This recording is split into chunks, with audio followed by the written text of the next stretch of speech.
Nosso estudo do livro do Apocalipse, versículo por versículo. Começamos hoje o capítulo 7. O capítulo 7 precisa ser inserido no contexto do capítulo 6, cujo título, reparem bem na Bíblia, é a abertura dos 4 primeiros selos, os 4 cavaleiros do Apocalipse. Depois, no mesmo capítulo 6, temos a abertura do 5º selo, a partir do versículo 9. E o 6º selo é aberto a partir do versículo 12. São abertos 6 selos. Fica faltando um. Detalhe: esse último selo não vai ser aberto em todo o capítulo 7. Vai ser aberto no primeiro versículo do capítulo 8. Então, o que é que nós temos no capítulo 7, Dom José? Nós temos a continuação da reação, por assim dizer,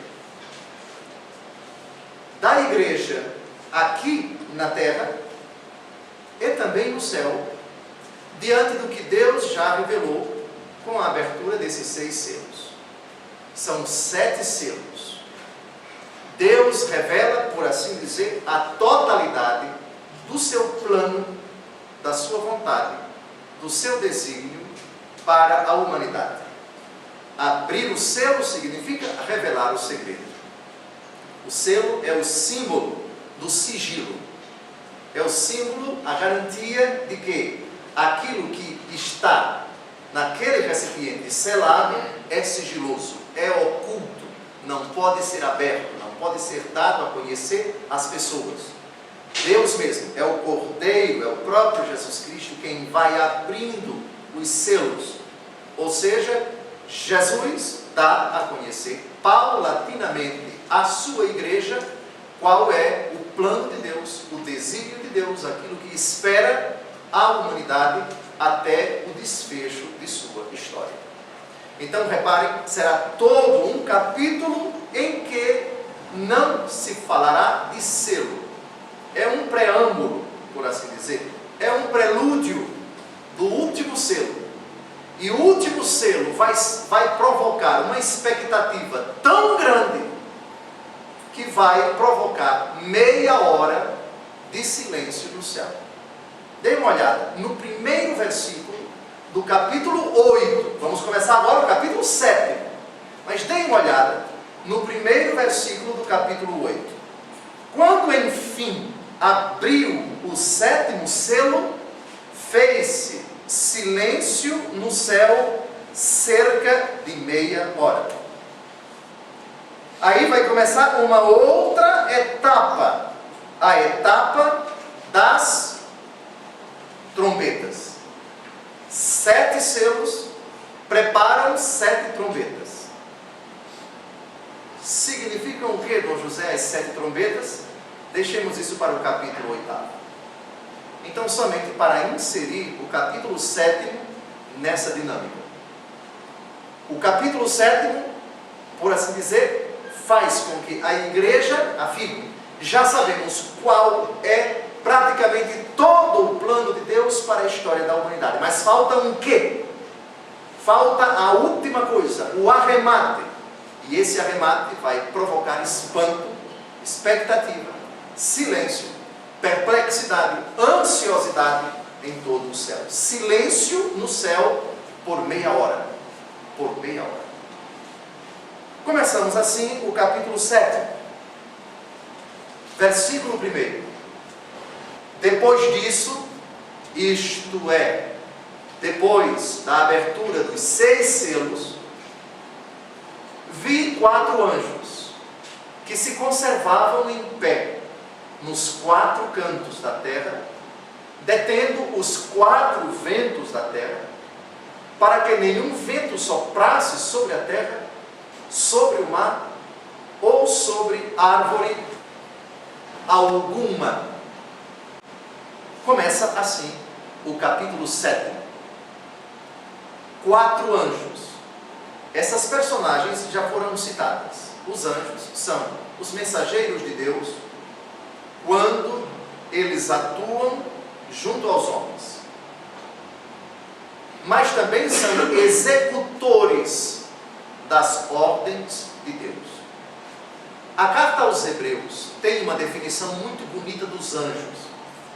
Todos nós, durante o tempo do catecismo, aprendemos a memorizar o que são os anjos. São seres espirituais, criados por Deus para servi-lo, amá-lo e adorá-lo. Essa é a definição clássica que todos nós aprendemos no catecismo. Mas a carta aos Hebreus tem uma definição, se é que podemos dizer assim, dos anjos, que eu queria que todos vocês cravassem os olhos nessa definição. É o último versículo do capítulo 1. Leiamos Hebreus, capítulo 1, versículo 14. Não são todos os anjos espíritos ao serviço de Deus, que lhes confia missões para o bem daqueles que devem herdar a salvação? Olha que definição bonita de anjos. Eu repito. São espíritos ao serviço de Deus, que lhes confia missões para o bem daqueles que devem herdar a salvação.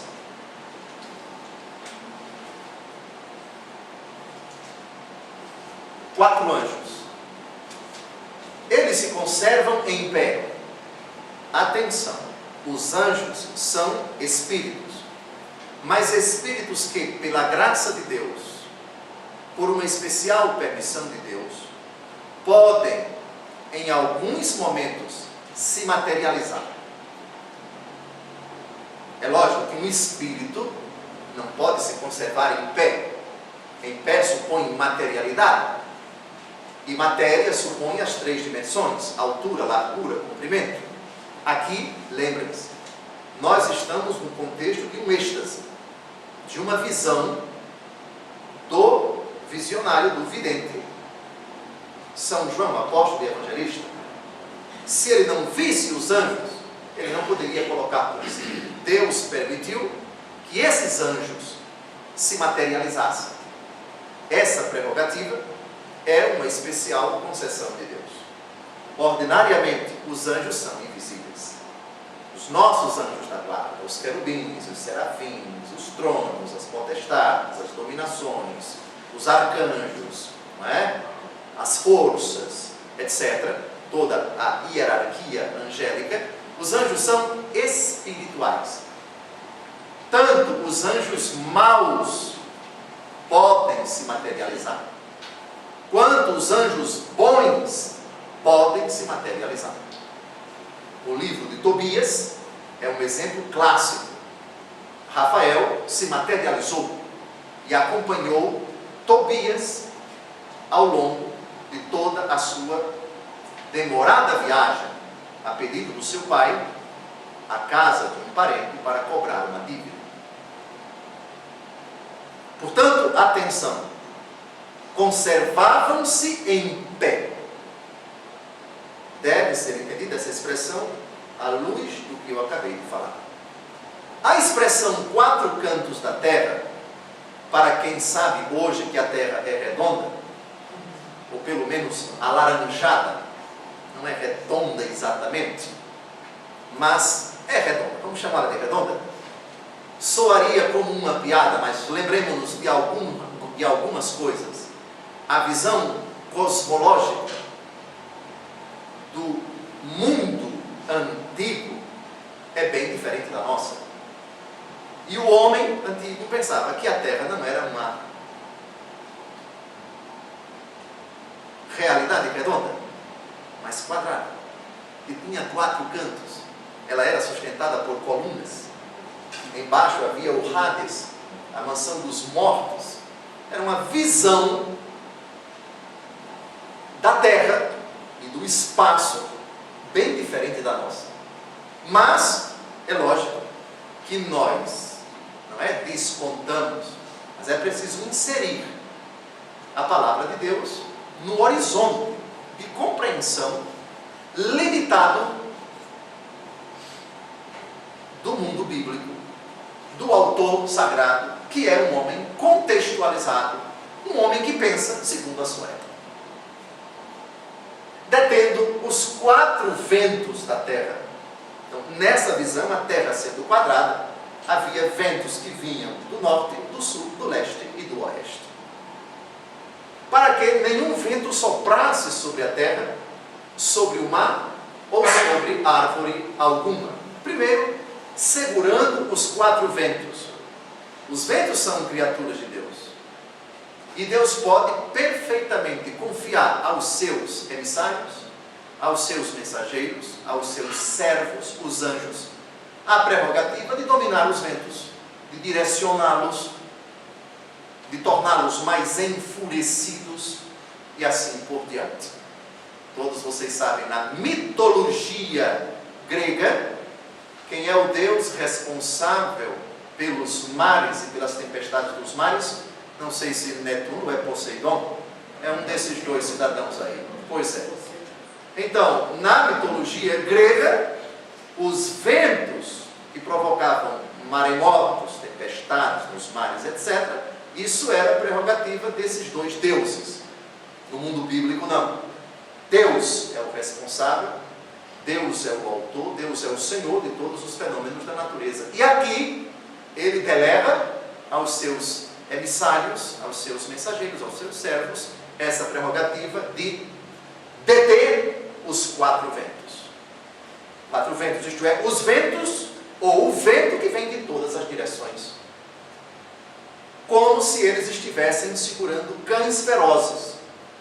Os anjos detêm as forças da destruição que querem arrasar completamente a terra à maneira de um ciclone. Então o Senhor determina, a terra não vai ser destruída por eles, vocês detenham os ventos. É uma ideia, como nós vamos ver em Jeremias e em Daniel, que não é nova. São João, apóstolo e evangelista, autor do Apocalipse, era um exímio conhecedor de textos da escritura do seu tempo, isto é, o Antigo Testamento.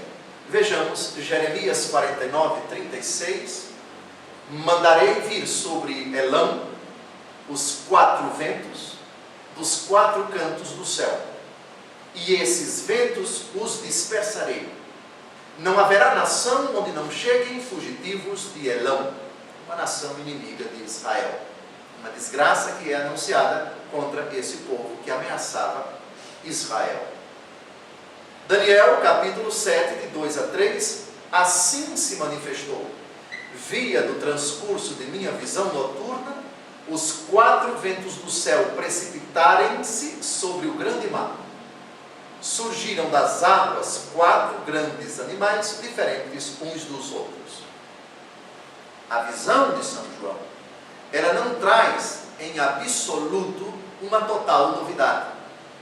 Deus quis que o que João visse tivesse uma certa relação com profecias, com oráculos, com expressões já contidas no Antigo Testamento.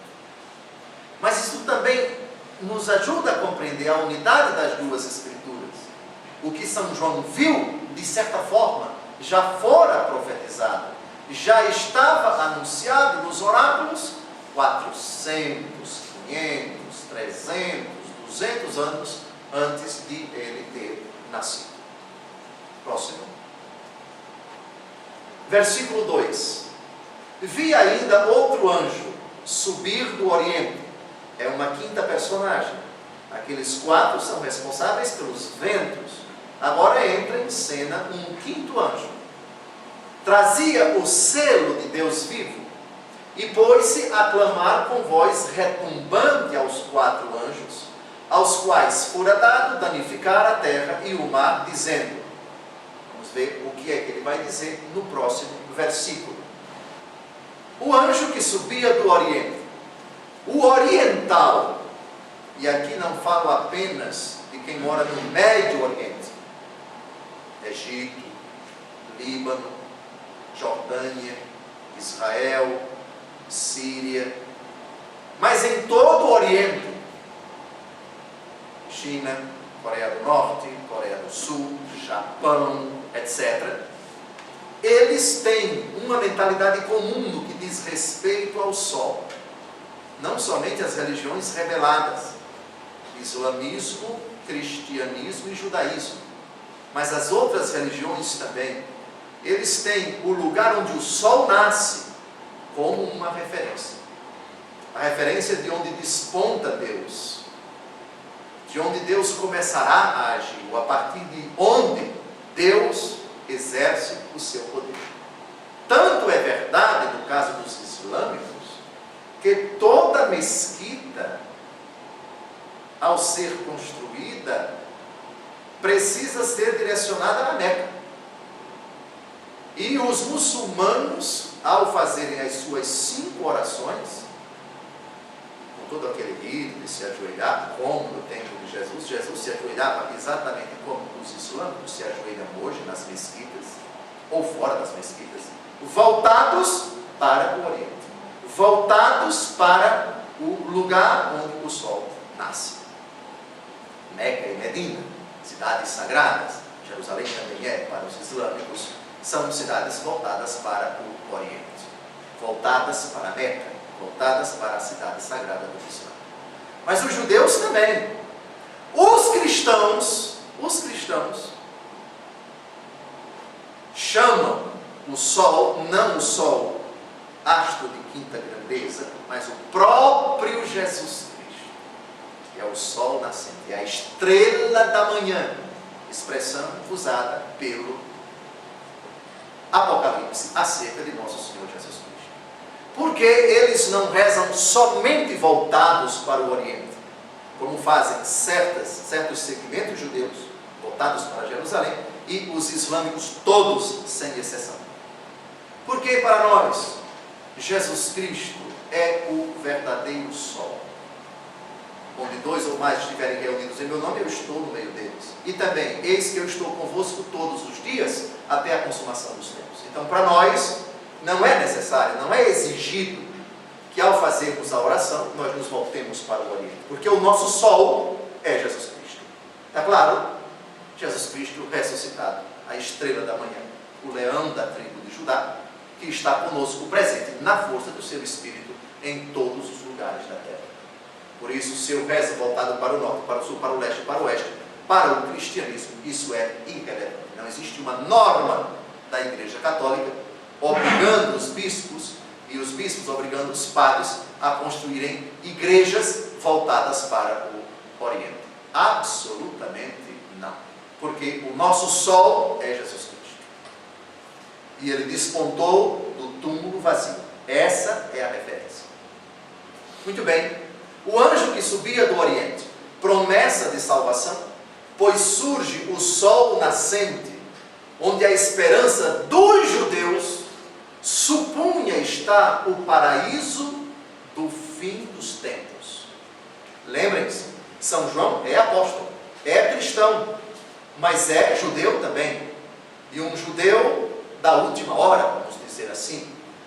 É um judeu que herdou essa mentalidade, que ainda vigorava no cristianismo que era ainda incipiente, estava ainda nascendo, estava sendo gerado, estava crescendo, não era uma maioria, nem no mundo grego, nem no mundo judeu.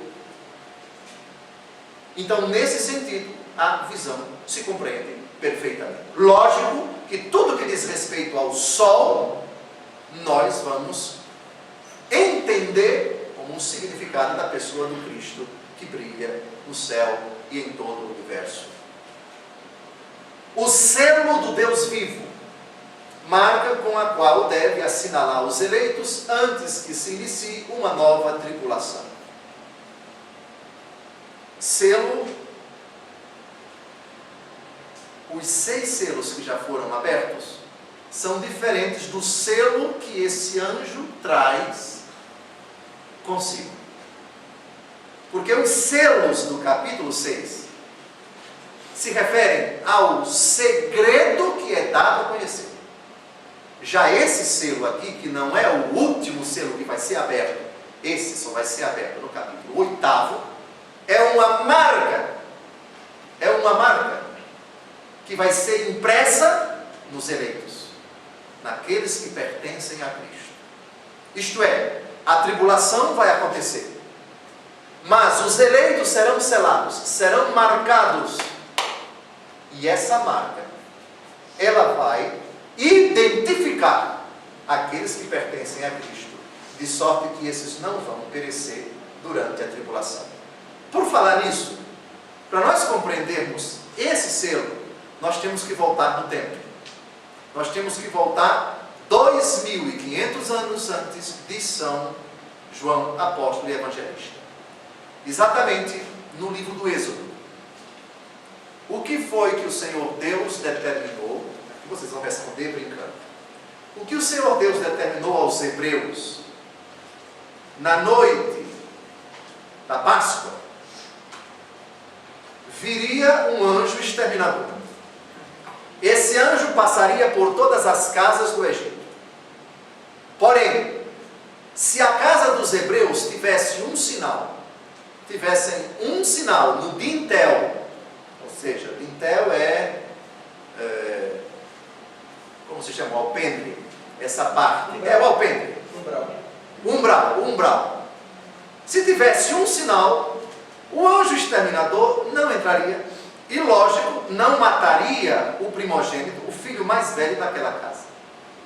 As casas que tivessem esse sinal, elas não seriam visitadas pelo anjo exterminador. As outras sim. Que sinal foi esse? Tal. Não, o tal eu vou citar daqui a pouco. O tal é do livro o sangue de um cordeiro sem mancha que devia ser imolado. A carne desse animal deveria ser comida com ervas amargas e pão sem fermento. Mas o sangue deveria ser aspergido no umbral. Muito bem. Isso na ação litúrgica do Senhor, na sexta-feira da paixão, eu expliquei a analogia do sangue, a marca do sangue no umbral, no tempo do Êxodo, e o sangue de Jesus derramado na cruz. Uma ligação profunda. O cordeiro sem mancha, o cordeiro que foi imolado, a marca que identifica que aquela casa, aquele coração, aquela existência pertence ao Senhor. É o sangue de Jesus que lavou aquela criatura e ela se tornou filha de Deus, filha do Pai na força do Espírito. É uma nova criatura.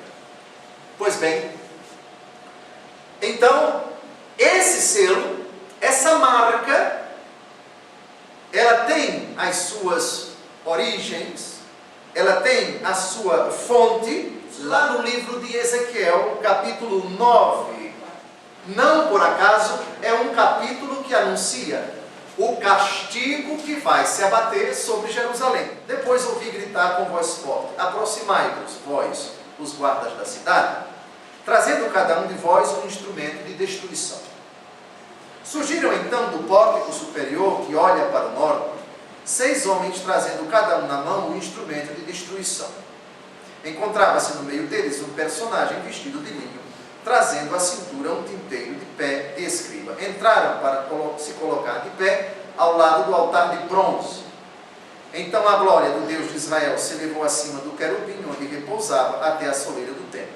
Chamou o Senhor o homem vestido de linho, que trazia à cintura os instrumentos de escriba, e lhe disse: percorre a cidade, o centro de Jerusalém, e marca com uma cruz na fronte os que gemem e suspiram devido a tantas abominações que na cidade se cometem.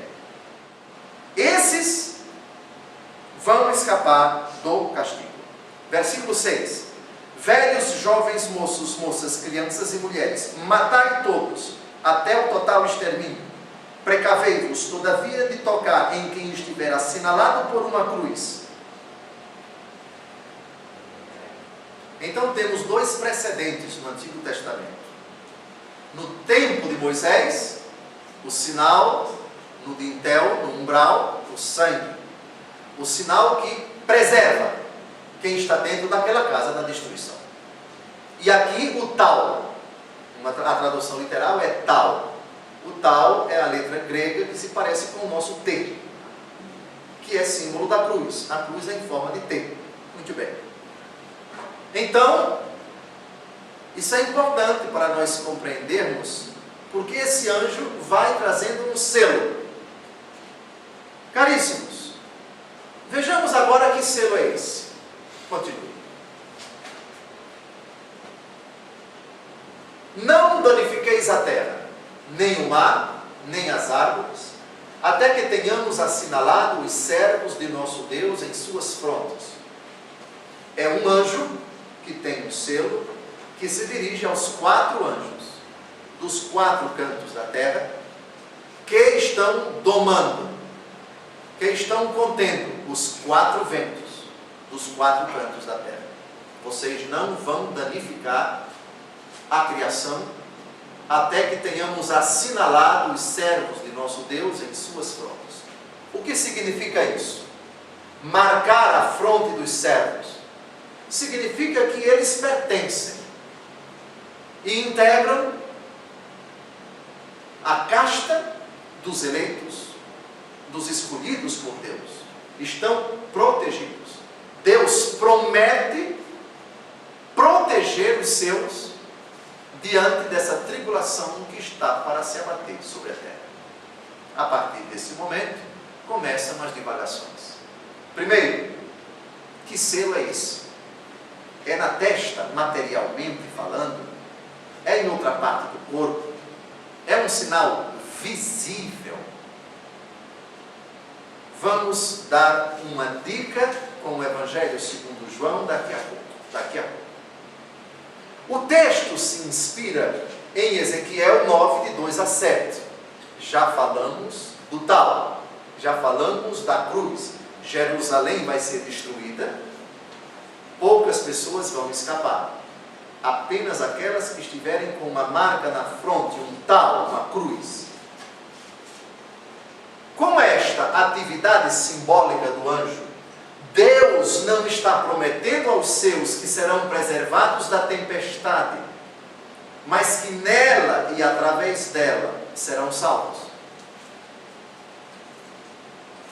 Portanto, aqui eu devo dizer com muito cuidado para quem pensa que porque está assinalado por esse selo que vamos citar daqui a pouco, João 17,15, que nós estaremos livres de roubo, de assalto, de um acidente, de uma morte horrível, da patifaria dos outros, de um assassinato. Não é isso que a palavra de Deus promete. A palavra de Deus diz que em tudo isso nós seremos salvos. A promessa aqui não é de não sofrer. Quem é cristão sofre como todo mundo. Quem é cristão adoece, quem é cristão é perseguido, quem é cristão é vitimado pela maldade das pessoas. Somos seres humanos iguais a todos os outros e pelo simples fato de convivermos com os demais, estamos sujeitos a todo tipo de perversidade dos seres humanos. A palavra de Deus promete que em tudo isso nós seremos salvos. Agora vamos explicar que sinal é esse. O que é que os anjos vão impregnar naqueles que pertencem a Deus? Qual é o sinal distintivo que leva Deus e as pessoas a identificarem: esse pertence a Deus? Olha o sinal. Não peço, é Jesus rezando na oração sacerdotal, não peço que os tires do mundo, mas sim que os preserves do mal. Estamos no mundo. O sinal que identifica nós não pertencemos ao mundo, nós somos os eleitos, é a nossa conduta. Mateus capítulo 5, versículo 16. Brilhe a vossa luz diante dos homens, para que, vendo vossas boas obras, glorifiquem o Pai que está nos céus. Esse é o sinal. Não tem nada de chip, não tem nada de tatuagem, não tem nada de... Essa cruz, por favor, é uma obrigação que o bispo tem que carregar consigo. Mas eu posso andar excepcionalmente sem a cruz. O que identifica o cristão é isto: está no mundo, não foi tirado do mundo, mas é preservado do maligno, pela sua santidade, pelo brilho, pelo fulgor de sua conduta, dos seus pensamentos, de suas palavras, de suas atitudes, dos seus planos, dos seus projetos, dos seus relacionamentos, da sua família, daquilo que ele fala, daquilo que ele revela quando caminha, quando anda, quando se diverte, enfim, brilhe a vossa luz diante dos homens. Esse é o sinal. Esse é o sinal. Próximo. Versículo 4.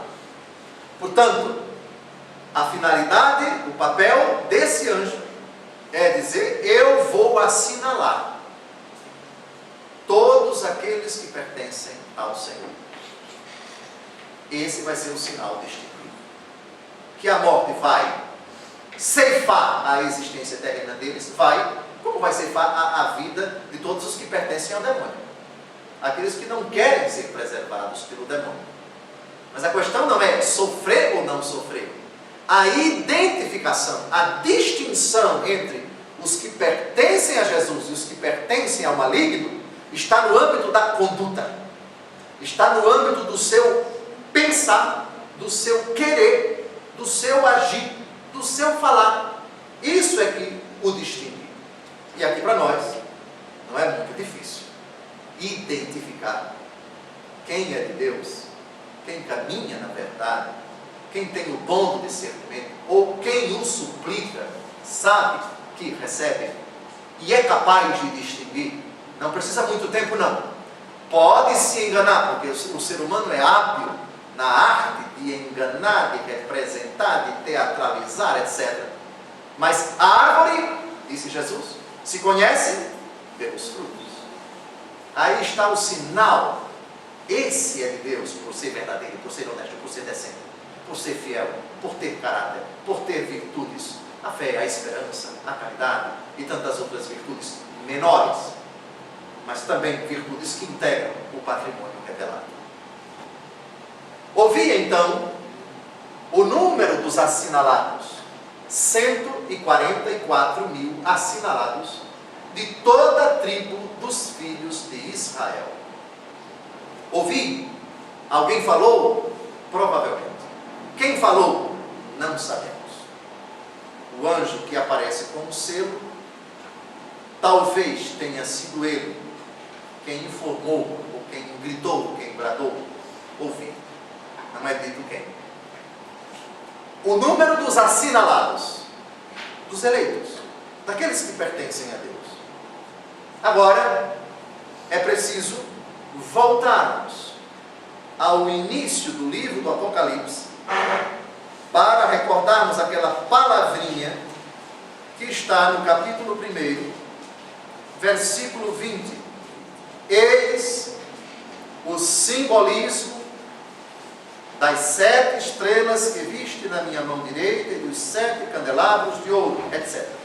Simbolismo. Vamos recordar alguns números que são particularmente caros ao autor do livro do Apocalipse, isto é, os números que aparecem com muita frequência. Vamos citar alguns. 7, 3, 4, 8 selos, 4 cavaleiros, 4 cavalos, né? 7 selos, 7 igrejas do Apocalipse. E agora, 12. E não somente 12, mas também 1000. Se 12 é número sagrado, porque evoca a ideia de totalidade de um povo, Antigo Testamento, e a totalidade do novo povo, Novo Testamento, 1000 é número simbólico que evoca multidão, grande quantidade de pessoas. Portanto, simbolismo. A prova de que o número 144 mil é um número simbólico está no versículo 9, que não vamos analisar hoje. Hoje vamos até o versículo 8. O versículo 9 diz: eu vi uma grande multidão que ninguém podia contar. E a prova de que multidão não pertence apenas a Israel, porque vamos citar agora 12 tribos de Israel, está no versículo 9. De toda nação, tribo, povo e língua. Por isso, nada nos autoriza a dizer que no céu estão apenas israelitas. Essa seria uma interpretação equivocada. 12 tribos de Israel, sem dúvida alguma. E as tribos serão citadas daqui a pouco. Mas estamos diante de um simbolismo. O versículo 9, 5 versículos depois, desautoriza essa interpretação literal, digamos assim, ingênua, infantil, daquele protestante lá da minha terra, Alagoas, que, insistindo, membro de uma seita, que interpreta esse número ao pé da letra, o número dos eleitos é só 144 mil, porque a Bíblia diz e a Bíblia não erra. Certo, a Bíblia diz. Também a Bíblia não erra. O problema é a interpretação que você dá a esse número. Aí eu perguntei para o fulano, quantos membros da sua denominação tem no Brasil? Ah, nós somos 500 mil. Puxa, 500 mil, só 144 vão se salvar? Então temos aqui 356 mil que vão para o inferno. E o senhor pode ser um deles. É lógico que ele não gostou da suposição e acabou o diálogo ali mesmo. Mas uma pessoa até por favor, 144 mil é o número simbólico. Apocalipse 1,19. Por favor, memorizem esse versículo. Simbolismo de imagem, simbolismo de feras, simbolismo de números, simbolismo também de fenômenos que acontecem no céu e também entre os homens, não é? Pragas, gafanhotos e assim por diante, não é? Simbolismo, número simbólico. 144 mil é o produto do quadrado do número da perfeição, 12. 12 é número perfeito, o número de meses de um ano. Em qualquer calendário que você buscar na história da humanidade, havia 12 divisões. É verdade que em determinados calendários, um mês tinha 10 dias, outro tinha 50 dias, enfim, não há essa, digamos assim, essa adequação do calendário gregoriano, em homenagem ao Papa Gregório, que foi ele quem estipulou esse nosso calendário no Ocidente, que vigora até hoje, mas sempre 12. O ciclo que fecha a volta da Terra sobre o Sol. Já 30 é a viagem que a Lua faz ao redor da Terra. Então nós temos 30 para a Terra, 4 fases da Lua, cheia, nova, quarta crescente e quarta minguante, não é? 30 dias, e 364 dias e 6 horas, se não me engano. E aí, para completar e 4 horas, 364 dias e 6 horas, 6 horas, é verdade. E aí completa com um ano, um dia, no mês de fevereiro, de 4 em 4 anos, para completar o chamado ano bissexto. Mais ou menos assim, não é? Então sempre 12. 12 é um número universalmente aceito em todos os calendários, para determinar os números de um ano. E também 12 é um número escolhido por Deus para as 12 tribos de Israel, os 12 apóstolos. Jesus não escolheu 12 por acaso, ele está na linha da continuidade do antigo povo de Deus. A igreja é o novo povo de Deus, é o novo Israel. Então é o quadrado do número da perfeição, 12 vezes 12, multiplicado pelo número simbólico da multidão, 1000. Significa que foi atingido o número total dos eleitos e que estes formam uma imensa multidão. Dom José, esse número já foi concluído? Resposta, atenção. No coração de Deus já. Deus não sabe de tudo. Deus não conhece o passado, o presente e o futuro? Deus já sabe quantas pessoas ainda vão nascer, quantas pessoas ainda virão a este mundo. E dessas, Ele já sabe quantas serão condenadas, não pelo querer dele, e quantas irão para o céu. No coração de Deus, na ciência de Deus, na ciência infinita de Deus, esse número já está determinado antes da criação do mundo.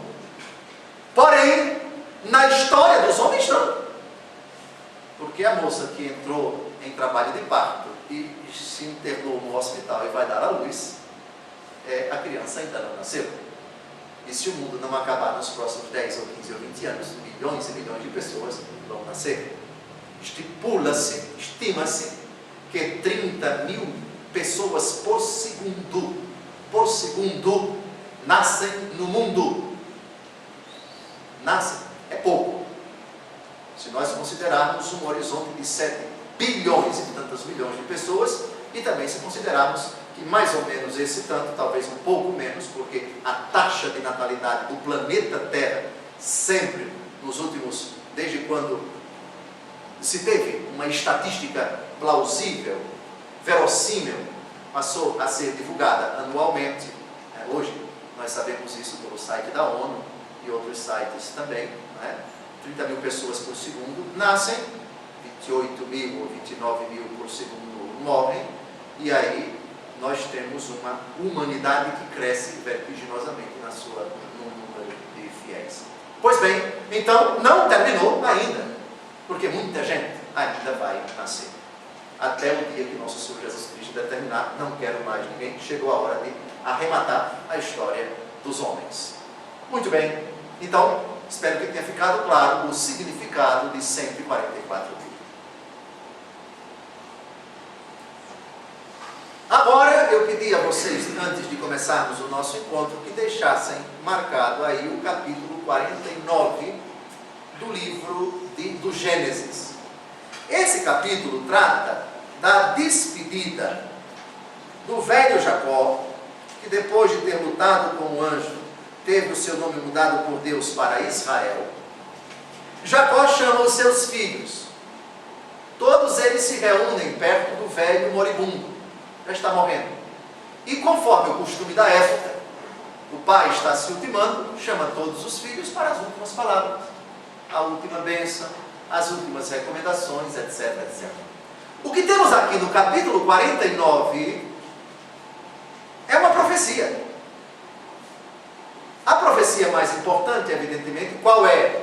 O filho patriarca dos 12, a quem o velho Jacó Israel vai dirigir a profecia mais importante, seja para judeus, seja para cristãos, Judá. Jesus é o leão da tribo de Judá. Judá nem é o mais velho, nem é o mais novo. Judá, o mais velho, atenção, quem é o mais velho? Versículo 3, Rúben. Quem é o mais novo? Não, Benjamim. Ó, Gênesis, dona Cidinha. Gênesis capítulo 49. José não aparece, atenção, senão no versículo 22. José nem é o mais velho, nem é o mais novo. Como Judá nem é o mais velho, nem é o mais novo. Qual é a posição de Judá aqui? Judá está em primeiro, segundo, terceiro. Judá é o quarto.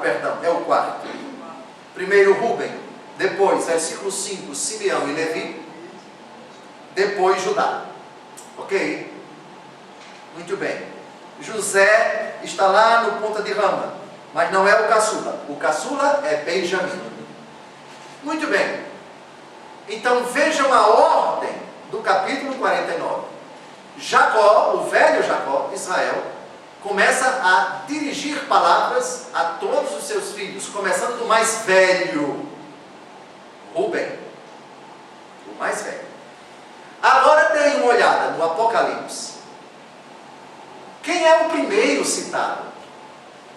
não é o mais velho, não é o mais novo, é Judá. Dom José, isso tem uma importância enorme, enorme. Dê uma olhada no Apocalipse, capítulo 5, versículo 5, e você vai entender por que no elenco das 12 tribos, no Apocalipse, Judá vem em primeiro lugar. Porque Jesus é chamado leão da tribo de Judá. É por causa de Jesus. Jesus, segundo a carne, não veio senão da tribo de Judá. E a tribo de Judá é a tribo que deu todos os reis de Israel. Todos. Todos. Jesus é, segundo a carne, judeu da tribo de Judá. Leão da tribo de Judá. Vamos ler Apocalipse 5:5. Então um dos anciãos me falou: não chores. O leão da tribo de Judá, o descendente de Davi, achou meio de abrir o livro e os 7 selos. Pule agora para o capítulo 7. Capítulo 7.